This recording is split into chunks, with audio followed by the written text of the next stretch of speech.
When a promotion is unfairly denied, the CEO's intervention reveals a shocking twist no one expected. The afternoon sun poured through the tall glass windows of the corporate office, casting warm, golden rectangles onto the polished floors.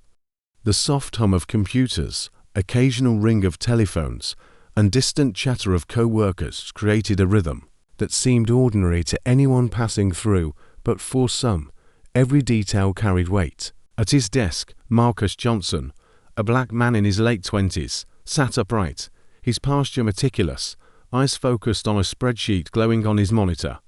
He moved with a quiet confidence, the kind earned through years of dedication and unassuming excellence. His hands typed methodically, each keystroke deliberate. Yet even in these small, repetitive motions, there was a grace and precision that spoke of his commitment to excellence. Marcus was well respected by those around him, not through self-promotion or grand gestures, but through his consistent professionalism. He greeted each colleague with a warm, genuine smile, remembered the details of their weekend stories, and offered small, unnoticed acts of kindness. A folder carried here, a door held there, a patient explanation when someone struggled with a new software update. There was a soft humility in his demeanor, a way of making those around him feel capable and valued without ever drawing attention to himself. Observant eyes might notice the subtle tension in his shoulders, a trace of burden under the surface, yet even that did not diminish his steady grace. Marcus carried both competence and care, a combination that made him quietly indispensable.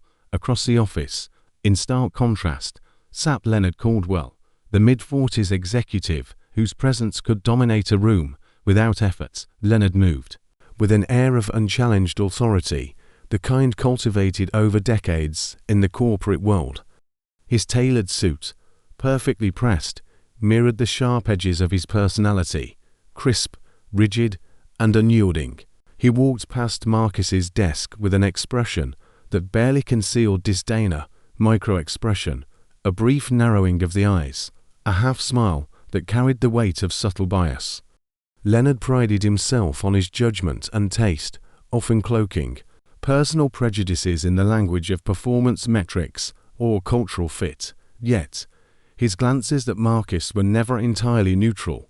A faint hesitation, a slight doubt, or an eyebrow raised ever so slightly hinted at a judgment rooted less in work and more in bias. The office buzzed around them, oblivious to the silent tension between competence and prejudice. Colleagues moved back and forth, stopping to chat or to glance at screens, unaware of the weight of unspoken dynamics playing out across the open floor. Marcus stood briefly to hand a document to a teammate, his smile warm, his tone patient, and his eyes attentive to the smallest details of others' needs. Leonard's gaze lingered a moment too long, a reminder that recognition here was not guaranteed. The sunlight streamed down on both men, highlighting Marcus's calm resolve and Leonard's rigid posture, a visual metaphor for the quiet struggle of merit against bias. Narration might pause here to consider the essence of Marcus's presence.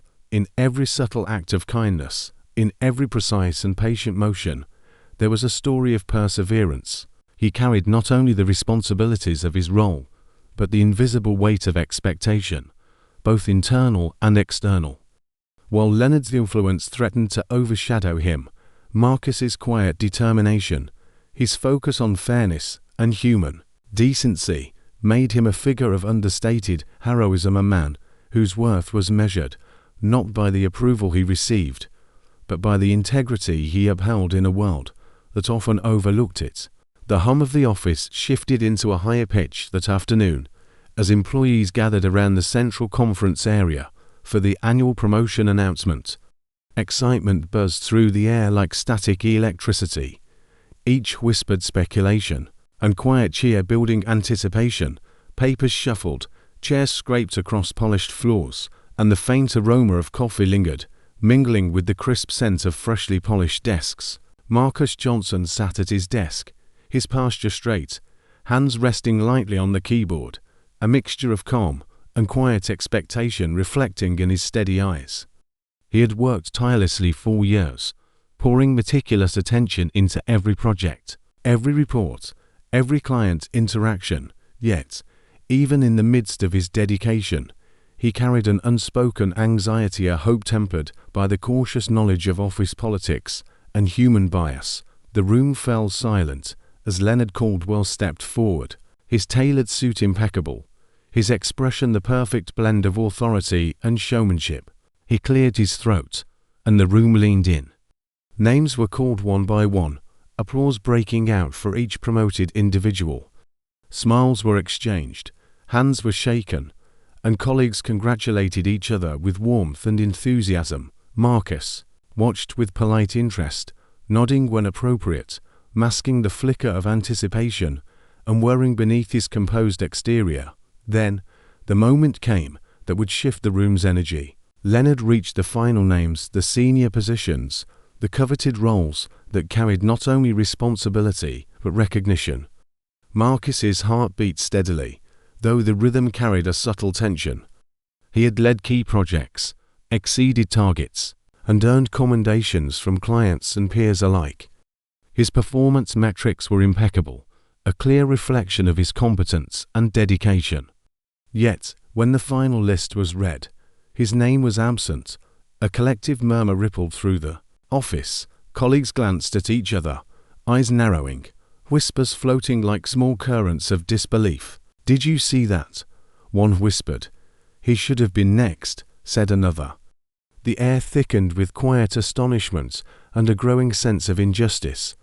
Marcus's chest tightened, not with anger, but with the sharp sting of disappointment.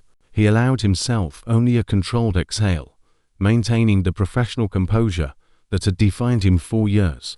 Across the room, Leonard's gaze swept over the crowd, and for a brief moment, it paused on Marcus. There was a subtle, almost imperceptible dismissiveness in the glance, a fleeting tightening of the jaw, a shadow crossing the eyes. Nothing overt, yet enough to plant a seed of doubt and suspicion among those who were paying attention. Some colleagues noticed, exchanging subtle nods that spoke volumes about the underlying bias at play. Marcus felt the weight of it, the quiet, suffocating injustice that words could not easily capture. He stood, offering muted congratulations to those around him, his smile practiced, his tone polite, but every movement carried the internal struggle of disappointment tempered by dignity. His hands clenched slightly at his sides, a tiny, private gesture of frustration, before he released it and returned to his seat. The office, alive with chatter and celebration, seemed oblivious to the tension that now hovered like an invisible fog over the desk of one of its most deserving employees. Narration might pause here, emphasizing the subtle cruelty of unrecognized merit and the quiet courage required to endure it. In that moment, Marcus embodied patience and resilience, his dignity intact, while around him, the whisper of bias, so faint yet so impactful, hinted at the storm that was quietly brewing, waiting to reveal its consequences in ways no one could yet predict. Marcus returned to his desk with a calm exterior, yet beneath the surface, a storm of emotions swirled. The sting of being overlooked, despite years of unwavering dedication, cut deeper than he could easily express. Anger simmered quietly in his chest, frustration gnawed at the edges of his resolve, and a sharp ache of hurt tugged at his heart. Each keystroke on the keyboard, each motion of straightening papers or adjusting his chair, was measured, deliberate, a careful performance of composure masking the turmoil within. Around him, the office carried on in its routine rhythm. Phone rings, low murmurs of conversation, the occasional burst of laughter. Yet Marcus felt a growing isolation, an invisible wall separating him from the casual camaraderie others seemed to share. Some colleagues glanced his way, hesitation and uncertainty flickering in their eyes. A few offered tentative smiles of sympathy, subtle nods acknowledging the injustice they had witnessed. Others averted their gaze, their discomfort preventing them from speaking, trapped in a mix of fear and indecision. The unspoken truth hovered like a shadow. They recognized the unfairness, yet the social currents of corporate politics and the unchallenged authority of Leonard Caldwell made action seem powerless. Marcus's mind wandered briefly, tracing the faint lines of history within these walls. There had been moments before projects where his contributions were minimized, ideas subtly credited to others, achievements quietly overlooked.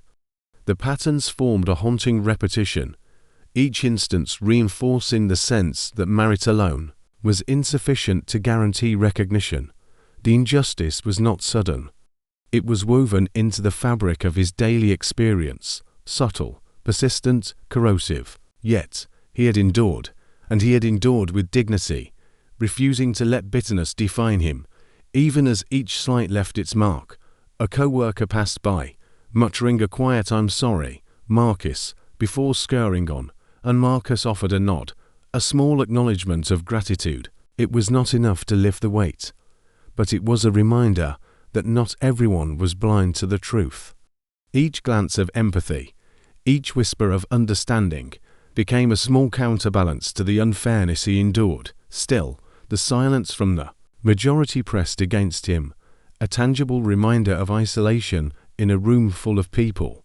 Narration lingers here, focusing on the tension between external calm and internal turbulence. Marcus's hands, steady and composed, betray nothing of the rapid thoughts racing through his mind, calculations of next steps, reflections on past slights, and the persistent question of how to assert his worth without compromising his integrity. The office buzzed with normalcy, unaware of the emotional storm brewing at one corner of the floor, unaware of the quiet courage required simply to continue performing with excellence under the weight of repeated injustice. Even as he typed, checked reports, and nodded politely in passing, Marcus's inner strength became evident. He was a man who bore disappointment with dignity, who absorbed unfairness without losing his humanity. The narrative plants a subtle clue here. His endurance, patience, and quiet resilience are not passive, they are the foundation of a forthcoming stand, a moment where courage, recognition, and justice will intersect in ways the office cannot yet imagine. The office buzzed with its usual mid-afternoon rhythm, when an unexpected presence shifted the energy. David Sinclair, the CEO, arrived for what was officially a routine check-in. His footsteps echoed softly across the polished floors, each stride purposeful yet unassuming. Dressed in a crisp navy suit, his presence commanded attention without demanding it, and the subtle scent of his cologne mingled with the faint aroma of coffee in the air. Employees straightened in their seats, some exchanging nervous glances, unsure whether to approach, speak, or remain still. Marcus, seated at his desk and reviewing a client report, noticed the CEO's approach, but remained composed. Years of professionalism had trained him to maintain a calm exterior, no matter the circumstances. His fingers hovered lightly over the keyboard, eyes focused but alert, aware that this was not just another day. Around him, the office hummed, phones ringing, printers whirring, colleagues typing diligently, but a heightened tension threaded through the atmosphere, subtle yet palpable. David's gaze swept across the room, observing interactions and workflows with meticulous attention. It was a quiet, analytical watchfulness, rather than a show of authority. He noticed the seamless competence with which Marcus handled incoming tasks, the methodical efficiency, the careful attention to detail. Reports were organized, spreadsheets meticulously cross-referenced, project updates current and comprehensive. Every action reflected a dedication and skill that few in the office matched. Yet, as the CEO's eyes lingered, he also noticed the subtle currents of tension. Leonard Caldwell, the department head, exuded an air of authority, but there was an edgy dismissive glance here, a clipped response there, small gestures that suggested an unspoken hierarchy, and a bias that did not align with merit. Marcus's contributions, remarkable as they were, seemed quietly overshadowed, subtly ignored in meetings, credited only in passing. David's attention sharpened when he spotted a set of spreadsheets on Marcus's desk, detailed charts showing project outcomes and revenue contributions. They were clear indicators of tangible value, precise and irrefutable. Yet the lack of recognition from his immediate superior was stark. The CEO's lips pressed together slightly, a silent acknowledgement of the injustice that had unfolded before him, a quiet calculation forming in his mind. As he continued to observe, David caught the way Marcus interacted with his colleagues, offering guidance with patience, sharing insights without arrogance, supporting teammates without seeking acknowledgement. The contrast between Marcus's quiet diligence and Leonard's subtle discrimination became more apparent with each passing moment. The narration slows, highlighting the tension between observed competence and unrecognized merit. There is an almost cinematic focus on Marcus's subtle gestures, the way he organizes files, the thoughtful nods he gives to teammates, the careful phrasing of his emails. Each action, though ordinary on the surface, paints a picture of integrity and excellence. Hints of anticipation ripple through the narrative. The CEO's presence introduces the possibility of external justice, an authority capable of rectifying imbalance, of correcting oversight. The quiet observation becomes a prelude, a moment pregnant with potential. One senses that the injustice tolerated by the department head may soon encounter an unyielding force, and the air in the office thickens with the unspoken question: who will recognize the truth, and when will action follow? David Sinclair's office, usually a place of routine corporate meetings, now felt charged with tension. The afternoon sunlight streamed through floor-to-ceiling windows, glinting off the polished surfaces, yet the warmth did little to ease the anxiety hanging in the air. Marcus sat across from Leonard Caldwell, the department head, his posture straight, but hands subtly gripping the edge of the chair. Every muscle in his body was taut with anticipation, yet his calm exterior masked a storm of emotions within: frustration, indignation, and the cautious hope that justice might finally prevail. The CEO's presence was commanding but measured, a quiet authority that seemed to fill the room without raising his voice. He opened the meeting with a deliberate calm, acknowledging the contributions of the team, and then turned his focus toward the promotion decisions that had sparked unrest.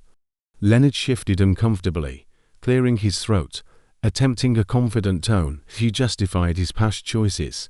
"We base promotions on overall fit and leadership potential," he said, glancing briefly at Marcus. "It's not a reflection of anyone's competence." Marcus listened silently, the words striking a familiar chord of dismissal. Yet he drew in a slow, steadying breath, summoning the courage to remain composed. His mind replayed the countless hours of meticulous work, the late nights crafting reports, mentoring colleagues, and delivering results that had quietly kept projects afloat. Now, the stakes were higher, and every subtle glance, every hesitation in Leonard's voice, became a clue to the truth behind the bias. David's eyes narrowed slightly, scanning the room and letting silence linger. Then he began presenting evidence, documented achievements, client feedback, and meticulously tracked project outcomes that highlighted Marcus's indispensable contributions. He referred to emails, performance reports, and presentations, indisputable proof that the black employee had consistently delivered excellence. Colleagues who had quietly witnessed the unfair treatment were called upon one by one. Their voices, once hesitant and wary, now carried a quiet resolve as they shared instances of bias, subtle slights, and overlooked accomplishments. Each testimony layered upon the previous, forming an undeniable pattern. Leonard's confident facade faltered as the mounting evidence painted a picture he could no longer obscure. Marcus's own voice, calm but firm, eventually filled the room. He spoke not from anger, but from clarity and dignity, recounting his experience with facts, subtle references to past contributions, and the steady insistence on fairness. Each word revealed courage born of quiet perseverance, a courage that required far more than confrontation. It demanded restraint, patience, and the hope that truth would prevail. The atmosphere was thick with emotion.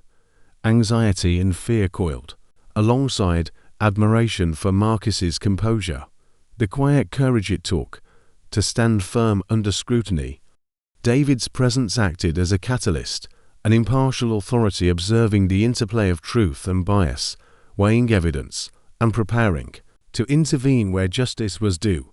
Narration lingers on the tension, the unspoken stakes in every glance, every carefully chosen word. Each document, each testimony, each steadfast gaze is a thread in the tapestry revealing what had long been hidden, a recurring pattern of discrimination subtly masked as managerial discretion.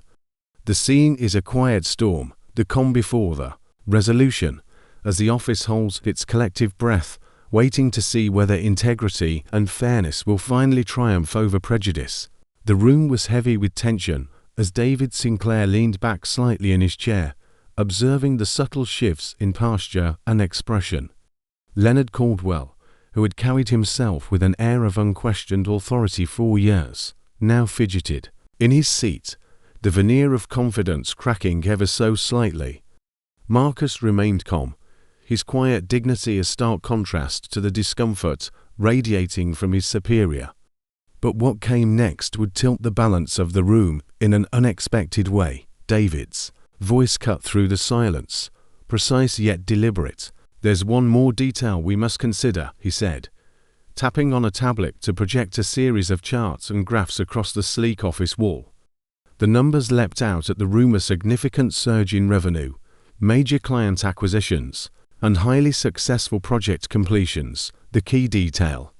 Marcus had been the lead architect of the project, meticulously planning and executing every aspect, ensuring deadlines were met, and results surpassed expectations. A ripple of astonishment passed through the room.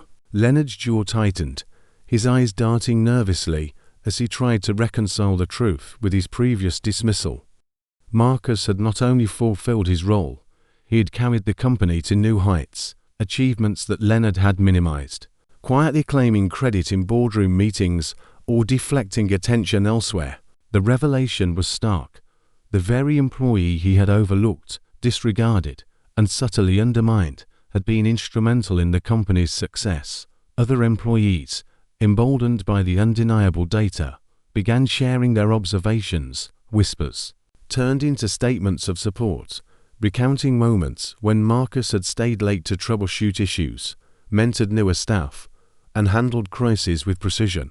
They spoke of his consistent professionalism, his innovative solutions, and the quiet leadership that had often gone unnoticed but never unappreciated by those paying attention. Each testimony added layers to the picture, a pattern of excellence that had been obscured by bias. Marcus's composure remained unwavering. His eyes met David's for a brief moment, a silent acknowledgement of the years of patience, quiet effort, and steadfast dedication. He had never sought recognition, never demanded accolades. His work spoke for itself. Now, the undeniable truth reverberated through the office, reshaping perceptions and dismantling assumptions in real time. Leonard's attempts to interject, to justify past decisions, faltered under the weight of evidence. The authority he had wielded for years, grounded in a combination of rank and unchecked bias, was quietly but decisively challenged. The room's atmosphere shifted, surprise mingled with a sense of justice as colleagues absorbed the dramatic reversal. The power dynamics had altered, not with confrontation alone, but through the revelation of undeniable merit, hard work, and integrity. Narration lingers on the moment, emphasizing the emotional resonance, a reversal of fortune that is both satisfying and profound.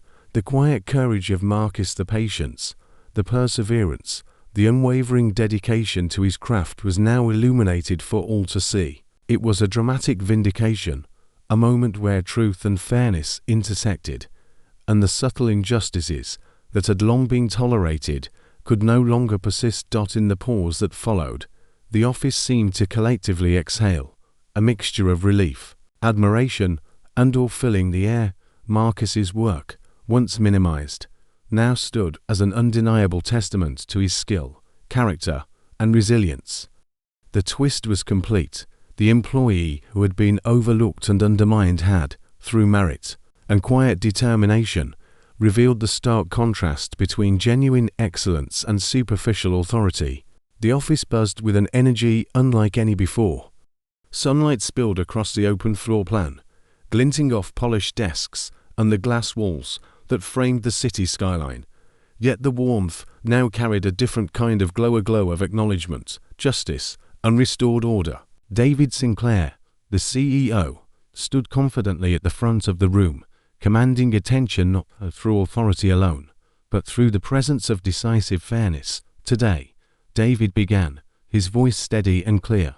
We recognize the exceptional contributions of Marcus Thompson.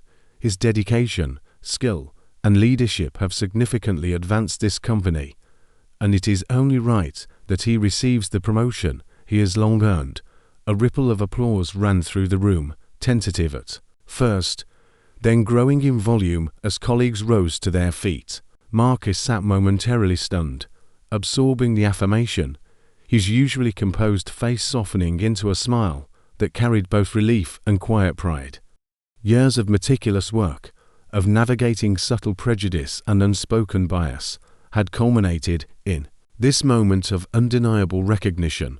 Across the room, Leonard Caldwell shifted uncomfortably.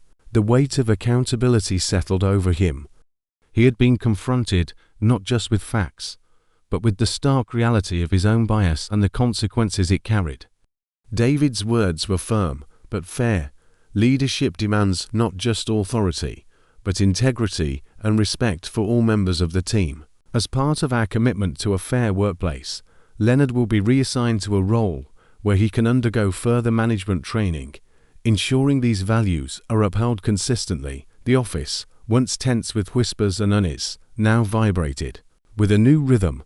Colleagues who had hesitated to speak up found themselves emboldened, exchanging nods of approval, quiet smiles, and subtle gestures of camaraderie toward Marcus. The environment shifted palpably. Fairness and recognition began to replace fear and passive tolerance. Conversations flowed more freely, ideas were exchanged without hesitation, and a sense of genuine respect began to permeate the air. Marcus rose from his seat, walking slowly toward the CEO. Each step was deliberate, yet carried the weight of both humility and quiet triumph. "Thank you," he said, voice calm but edged with emotion. "Not just for this promotion, but for acknowledging what has long gone unseen. It's validation not for me alone, but for the principle that merit and integrity matter." David nodded, meeting his gaze with a mixture of affirmation and reassurance. "Your work, Marcus, is a testament to what dedication and character can achieve. You've set an example that will shape this company for years to come." Colleagues who had observed the earlier injustices now felt a sense of collective relief, a recognition that integrity had finally been rewarded. The office collective morale surged, shifting the culture from one quietly dominated by prejudice to one illuminated by fairness and mutual respect. The whisper of doubts and subtle inequities was replaced by the laughter, discussion, and collaboration of a team strengthened by transparency and justice. Narration lingers on Marcus's expression, the quiet pride mingling with humility, capturing the profound emotional resonance of the moment. Relief washes over the office, pride blooms in quiet corners, and the triumph of merit over prejudice asserts itself not through confrontation alone, but through evidence, patience, and the unyielding commitment to fairness. The sun dipped lower, casting long shadows across the room, yet the atmosphere remained bright, a symbolic reflection of the restored balance. Marcus's promotion was more than a title, it was the culmination of perseverance, courage, and unwavering professionalism. The resolution was complete. Injustice had been addressed, integrity upheld, and the office, once clouded by bias, now stood as a testament to fairness, recognition, and the enduring power of merit. As the office gradually returned to its usual rhythm, a new undercurrent lingered in the air, one charged not by tension or competition, but by reflection and a shared understanding of justice. Marcus Thompson, now officially recognized for his unwavering dedication and brilliance, sat quietly at his desk, observing the subtle transformations around him. The sunlight streaming through the tall windows seemed to shine a little brighter, casting a warm glow over colleagues who now looked at each other with renewed respect and appreciation. The CEO's decisive intervention had done more than correct an isolated wrong. It had shifted the moral compass of the entire office. Employees who had once hesitated to voice concerns now felt empowered to advocate for fairness, not just for themselves, but for others. The whispered recognition of Marcus's achievements had become a collective acknowledgement of merit, a subtle yet profound recalibration of workplace values. Narration lingers on the quiet moments, a junior employee pausing to thank Marcus for his guidance on a challenging project, a team leader reevaluating assumptions about potential and performance, and even the former boss, Leonard Caldwell, reflecting on the responsibilities that come with authority. The lessons were tangible, yet intangible, the kind that seed transformation over time, with an instant gratification. True talent, the narrative emphasizes, cannot remain hidden forever. Marcus's brilliance, paired with his integrity, had been visible to those willing to observe, yet overlooked by prejudice. It took courage, not only from Marcus in performing his duties with unwavering commitment, but also from the CEO and colleagues who dared to confront inequity. The story quietly asserts that ethical action, even when delayed, resonates far beyond the initial moment of recognition. Standing up for fairness, the narration continues, inspires change beyond the individual. It transforms entire communities. This reflection is woven into the everyday interactions, now unfolding in the office, collaboration replacing competition, mutual respect replacing suspicion, and mentorship replacing neglect. The culture of the workplace evolves, demonstrating that justice is not merely a corrective measure, but a proactive force that shapes behavior, expectations, and opportunities. The scene shifts subtly to highlight Marcus's demeanor, calm, composed, yet visibly touched by the acknowledgement. He smiles softly at a passing colleague, his expression embodying both humility and quiet pride. His story becomes a reminder that courage and patience, when paired with talent and integrity, create ripples that extend far beyond the individual. Each ethical decision, each act of fairness, accumulates into a culture that values people for their merits rather than their background, fostering an environment where potential is nurtured and recognized. As the day draws to a close, the sunlight fades, leaving behind a warm afterglow that mirrors the intangible yet enduring impact of justice realized. Marcus's journey, once overshadowed by bias, now illuminates a path for others, a testament to resilience, ethical leadership, and the transformative power of fairness. The story closes not with fanfare, but with a quiet, enduring lesson. True talent and integrity shine through, and standing up for what is right shapes not only careers, but the very communities in which we live and work. In the end, the narrative leaves viewers with a profound understanding. Courage, justice, and ethical leadership are not fleeting virtues, they are legacies that endure, inspiring change and hope for generations to come.